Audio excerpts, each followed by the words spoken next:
नमस्कार, खबरों की खबर में आपका स्वागत है। आज की बड़ी इंटरेस्टिंग खबर यह है कि अमेरिका में एंटी इंडिया लॉबी जो हिंदुस्तान को नीचा दिखाना चाह रहा था, उस पूरी लॉबी को प्रधानमंत्री मोदी ने बहुत बड़ा झटका दिया।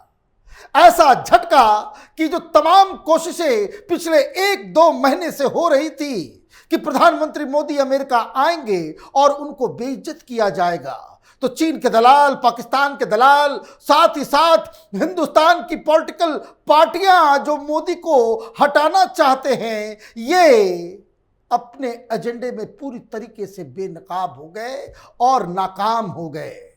बहुत ही अजीबोगरीब तस्वीरें अमेरिका से आई है। ऐसी तस्वीरें जिसको देखकर हिंदुस्तान में भी विपक्षी पार्टियों के कलेजे के ऊपर सांप लौटने लग गया है। हिंदुस्तान देख रहा है कि किस तरह प्रधानमंत्री मोदी ने अमेरिका की संसद में हिंदुस्तान के झंडे, हिंदुस्तान के परचम को लहराया है और किस तरीके से वहां लाइन में लोग खड़े थे, वहां के सांसद, कि प्रधानमंत्री मोदी के साथ उनकी एक सेल्फी हो जाए। 58 मिनट का भाषण दिया प्रधानमंत्री मोदी ने और उस 58 मिनट में अमेरिकी संसद में बैठे तमाम सांसदों को हिंदुस्तान की डेमोक्रेसी और हिंदुस्तान के डेवलपमेंट का एक ऐसा पाठ पढ़ाया कि ये लोग अपने आप को रोक नहीं सके। 80 बार तालियां बजी हैं और 15 बार तो स्टैंडिंग ओवेशन। इस तरीके का भाषण 58 मिनट में ऐसा लग रहा था कि प्रधानमंत्री मोदी पूरे स्विंग में थे, अपने मिजाज में थे। और जब उन्होंने बताया कि हिंदुस्तान की डेमोक्रेसी के ऊपर सवाल खड़े करने वाले लोग वो समझ ही नहीं पाए कि प्रधानमंत्री ने क्या कह दिया। उन्होंने कहा कि हिंदुस्तान की डेमोक्रेसी कोई अमेरिका की तरह की डेमोक्रेसी नहीं है, बल्कि हिंदुस्तान में तो 2500 पॉलिटिकल पार्टीज हैं। 2500 पॉलिटिकल पार्टीज का नाम सुनते ही अमेरिकी संसद में बैठे तमाम सांसद, वो उनके मुंह से आह निकल गई। और उन्होंने ये भी बताया कि किस तरीके से अलग अलग राज्यों में 24 पार्टियां, अलग अलग पार्टियां वो हिंदुस्तान में सरकार चला रही हैं। डेमोक्रेसी के ऊपर सवाल उठाने वाले एंटी इंडिया लॉबी को जो झटका लगा है, एक पलक में उनके सारे जो साजिशें थी वो धाराशायी हो गई। लेकिन सबसे इंटरेस्टिंग तो उस वक्त हुआ जब ये जो कांग्रेस पार्टी यहां चिल्ला रही थी। आपको याद होगा, लगातार कैपिटल टीवी इस चीज को कवर करते हुए आ रहा है कि किस तरीके से एंटी इंडिया लॉबी के साथ राहुल गांधी हॉबनॉबिंग कर रहे थे, छाती पीट रहे थे। जब वो वहां गए थे तो उनके सारे व्यवस्था का इंतजाम वो इंडियन अमेरिकन मुस्लिम काउंसिल, एक पाकिस्तानी दलालों का एक गैंग, वो हिंदुस्तान के ऊपर, हिंदुस्तान के खिलाफ वहां लॉबिंग में जुटा हुआ था। प्रधानमंत्री मोदी संसद में भाषण दे रहे थे तो ये प्रेस कॉन्फ्रेंस कर रहे थे। ऐसे नहीं होता। प्रधानमंत्री मोदी जैसे ही वहां पहुंचे तो ये एंटी इंडिया लॉबी ने प्रधानमंत्री मोदी के खिलाफ कई सारी चीजें की। कुछ लोग तो उसमें वो भी नजर आए जो राहुल गांधी से सीक्रेट मीटिंग कर रहे थे और वो लोग विरोध में खड़े थे। वहां बैनर, पोस्टर, गाड़ियां, सारा इंतजाम किया गया। ये लगा कि इंडियन कम्युनिटी के तरफ से उनको कुछ समर्थन मिलेगा, लेकिन तमाशा हो नहीं सका। इनको ये यकीन था कि व्हाइट हाउस के बाहर 5-10 हजार मोदी के खिलाफ नारेबाजी करने वाले लोग जमा हो जाएंगे। लेकिन व्हाइट हाउस में जब प्रधानमंत्री पहुंचे तो चारों तरफ मोदी मोदी मोदी मोदी से पूरा जो इलाका था वो गूंज उठा था। विपक्ष पूरी तरीके से फेल हुआ। लेकिन सबसे बड़ी बात, जिस हिसाब से हिंदुस्तान की सरकार के खिलाफ वहां मुहिम चलाई गई, वो लॉबिंग को, जो अलग अलग लॉबी वहां काम करते हैं, सैकड़ों करोड़ रुपए खर्च होता है उसके पीछे। और यह बताया जा रहा है कि मोदी के विरोध में $100 मिलियन वो खर्च किए गए कि अलग अलग इवेंट, अलग अलग चीजें वहां पे की जाएंगी, आर्टिकल लिखे जाएंगे। हिंदुस्तान में भी बहुत सारे ये लायर वायर क्विंट इस तरह के लोग प्रोपेगेंडा कर रहे थे। कांग्रेस पार्टी, आप ये देखिए किस तरीके से ये हिंदुस्तान विरोधी ताकतों के साथ मिल चुकी है। वहां 75 सांसदों ने एक बकायदा मेमोरेंडम जो बाइडेन राष्ट्रपति को दिया था कि प्रधानमंत्री मोदी से यह सवाल पूछा जाना चाहिए, प्रधानमंत्री मोदी का वेलकम नहीं किया जाए।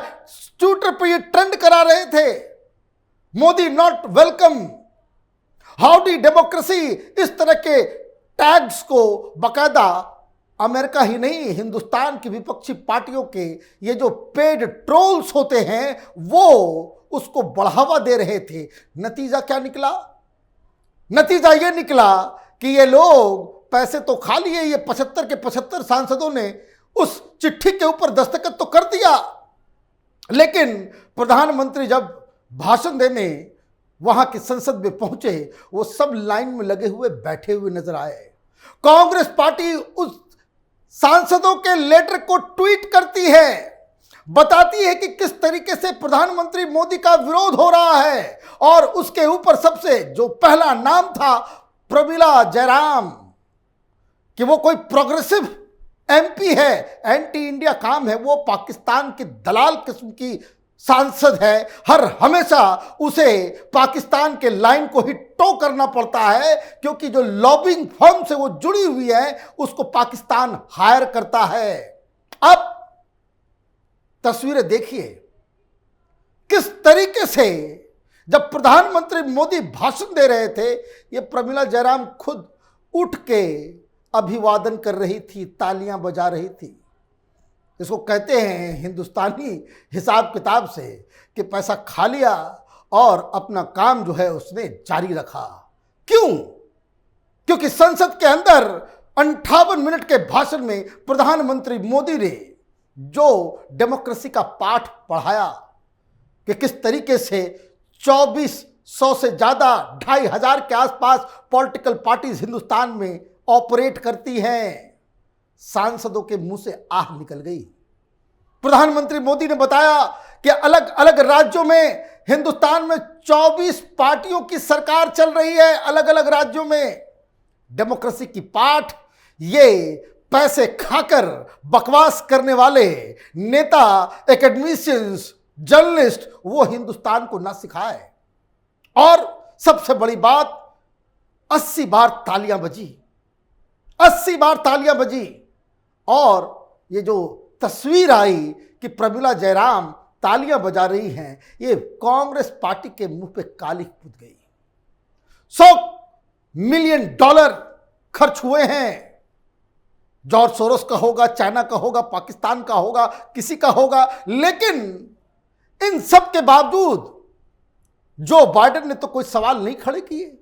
उन्होंने कहा हिंदुस्तान में बहुत ही डायनामिक डेमोक्रेसी है, सब कुछ हो गया, लेकिन जब आखिर में जब कुछ नहीं बचा तो एक पाकिस्तानी मूल की पत्रकार से सवाल पूछवा लिया गया कि हिंदुस्तान में डेमोक्रेसी खतरे में है, माइनॉरिटीज खास करके मुसलमानों की स्थिति बहुत ही खराब है, और सबसे बड़ी चीज कि एक पाकिस्तानी पत्रकार यह सवाल करती है और कांग्रेस पार्टी भरभिटम उसको दिखाती है कि क्या आज प्रधानमंत्री से पूछा गया।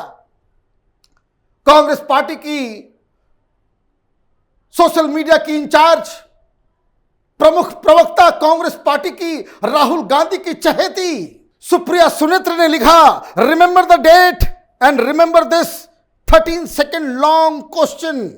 This is the question India, the world's largest democracies, Prime Minister was asked in United States today. बड़ा गर्व कर रही है, पूरा बताया किस तरह से वहां पूछा गया।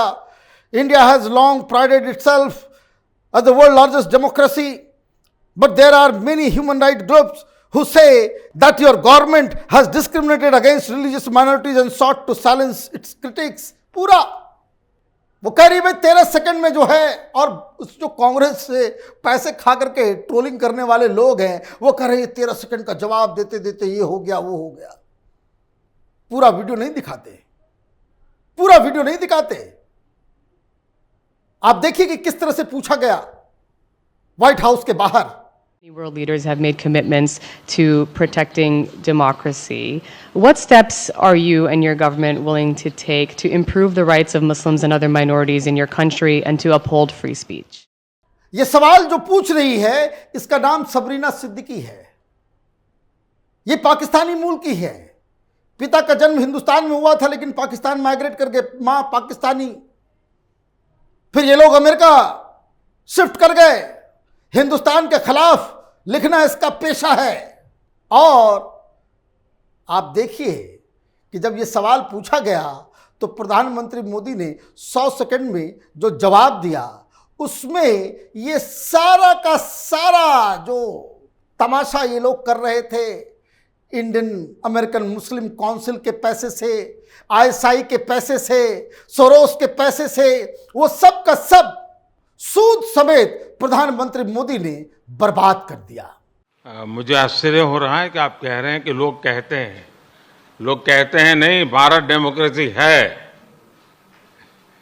और जैसा राष्ट्रपति बाइडेन ने कहा भारत और अमेरिका दोनों के डीएनए में लोकतंत्र है।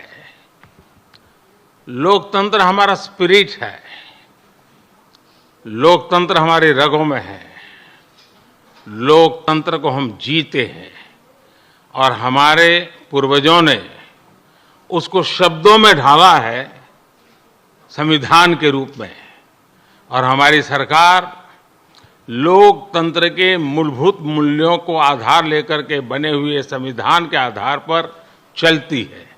और हमारा संविधान और हमारी सरकार, और हमने सिद्ध किया है डेमोक्रेसी कैन डिलीवर। और जब मैं डिलीवर कहता हूं तब कास्ट, क्रीड, रिलीजन, जेंडर, किसी भी भेदभाव को वहां जगह नहीं होती है। और जब हम लोकतंत्र की बात करते हैं तब अगर ह्यूमन वैल्यूज नहीं है, ह्यूमैनिटी नहीं है, ह्यूमन राइट्स नहीं है, फिर तो वो डेमोक्रेसी है ही नहीं।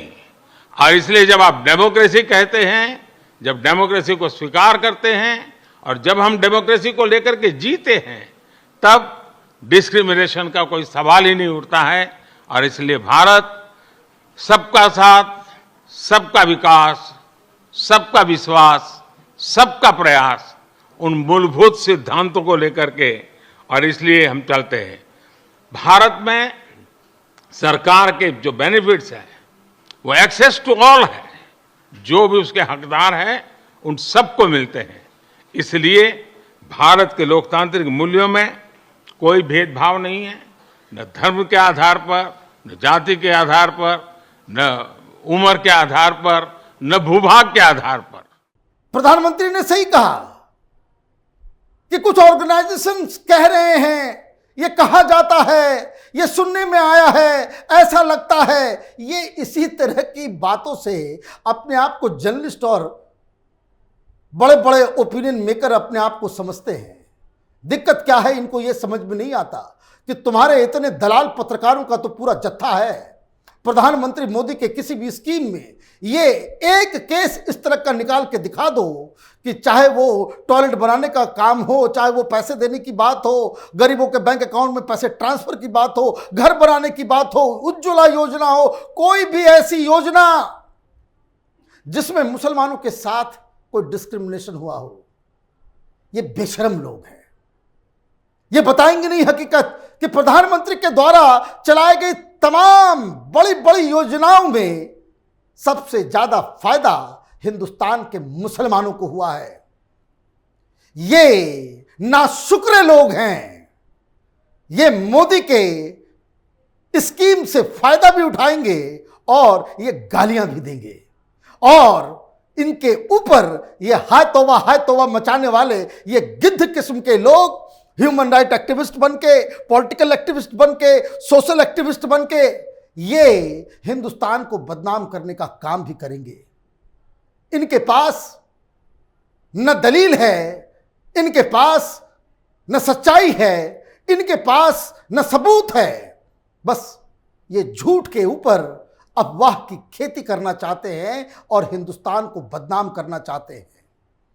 ये जो पैसे तमाम विरोध करने वालों के पीछे खर्च हुए, ये राहुल गांधी के लिए बड़ा महंगा साबित होगा, क्योंकि इतना सब कुछ करने के बावजूद अगर प्रधानमंत्री मोदी का विरोध वहां पे नहीं हो सका और वहां पे ये जो 75 सांसदों ने चिट्ठी लिख करके फिर खुद लाइन में लग के प्रधानमंत्री मोदी के साथ सेल्फी खिंचवा रहे हैं, तो इस बात का ये सबूत है कि प्रधानमंत्री मोदी जरूर कुछ अच्छा कर रहे होंगे। एक नरेंद्र मोदी हैं जो हिंदुस्तान का परचम पूरी दुनिया में फहरा रहे हैं, और हिंदुस्तान का एक विपक्ष है जो पटना में बैठ करके इस बात के ऊपर गंभीर चिंतन में जुटा हुआ है कि ईडी से, अपने भ्रष्टाचार से और ये जो पकड़े गए इनके नेता जो जेल में सड़ रहे हैं, उनसे निजात कैसे पाया जाए, कैसे मोदी को 2024 में हटाया जाए।